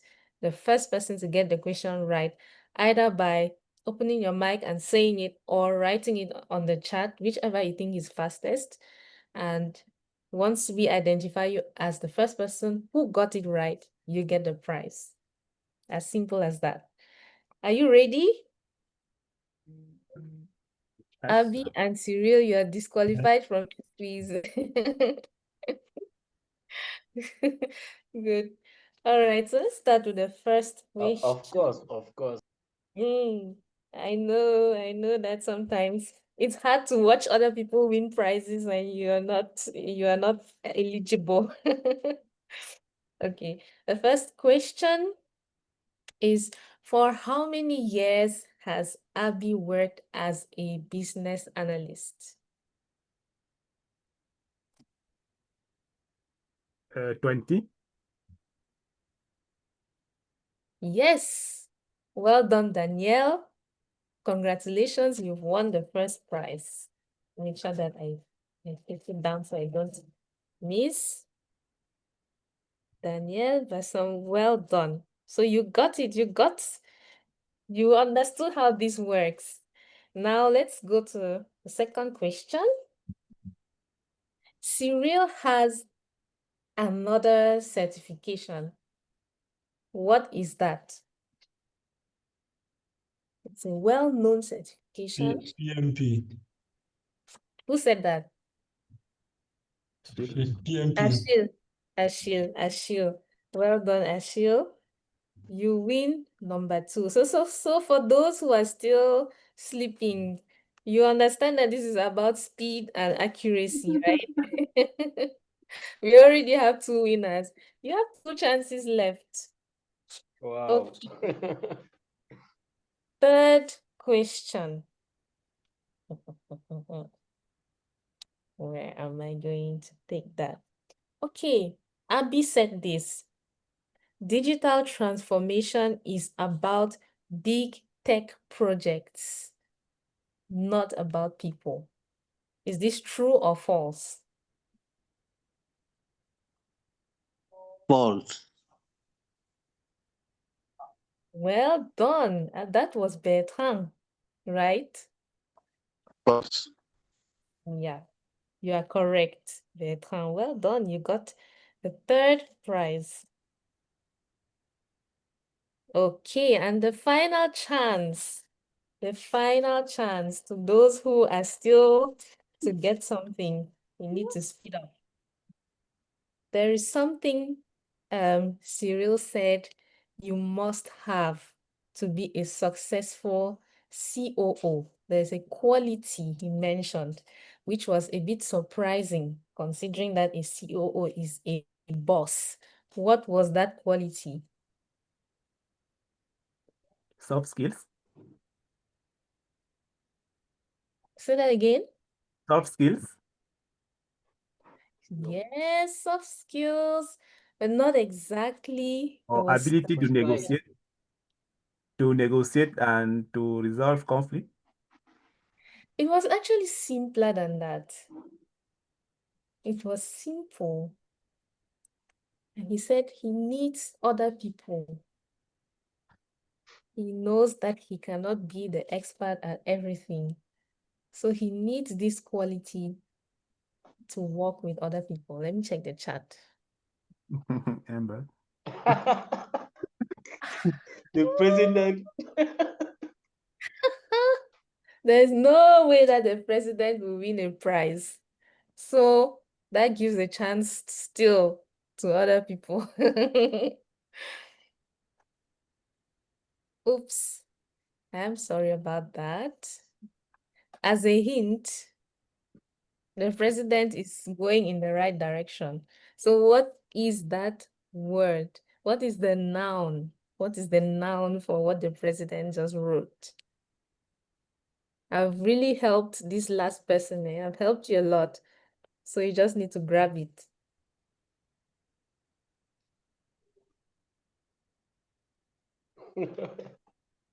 What is that quality which the president is so close to?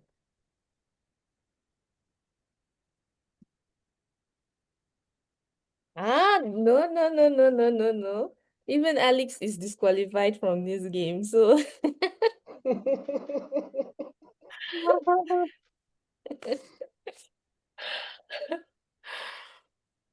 but yeah.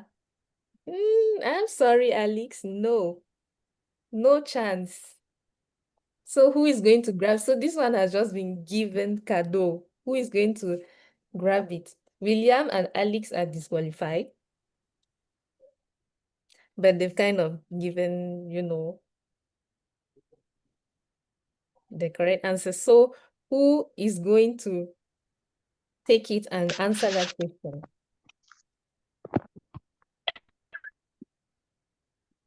What is that quality? Actually, the answer is there. I just need someone who is not William and Alex to say the answer.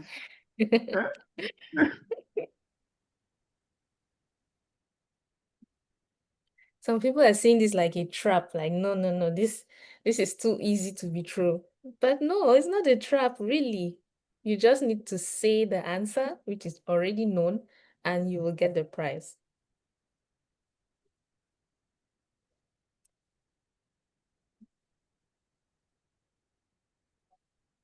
Thank you, Jean-Luc, and goodbye. If not, then we will not have a third winner, and that's still fine. Sorry, a fourth winner. The And answer that's somebody is else. there. Sorry? The answer is there. Answer is there, yes, but the The people last thing. don't want to win. The people don't want to win. And I would prefer to bury that last prize than to give it to William or Alex.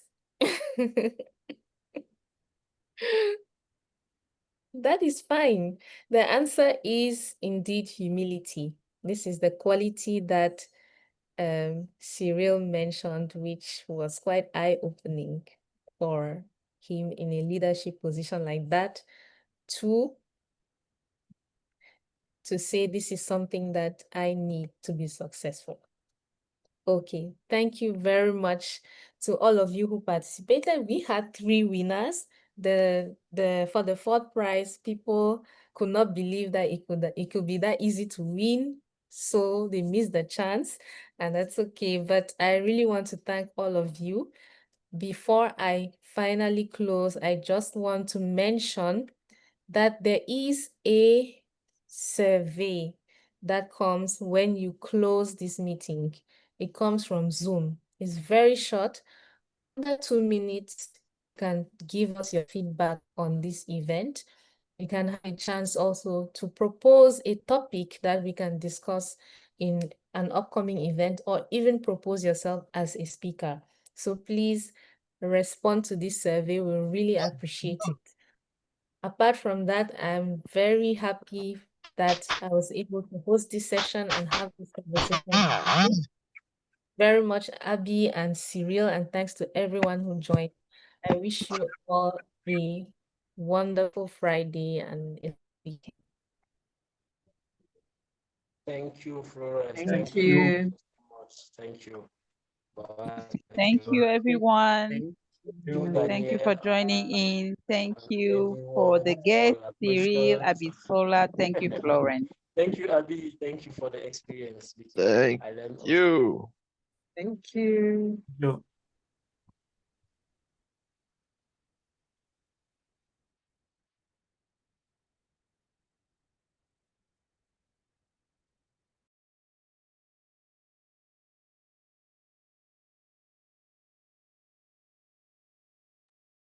Okay, Cyrille, I will close the meeting now. Thanks again. Good Yes. night. Good night. Good night. Thank you. I shared the link of the information, the resource in the forum, so that you can, if it Okay. is helpful, you can help some people. Okay, perfect. Okay. Good All night. right then. Bye-bye. Bye-bye.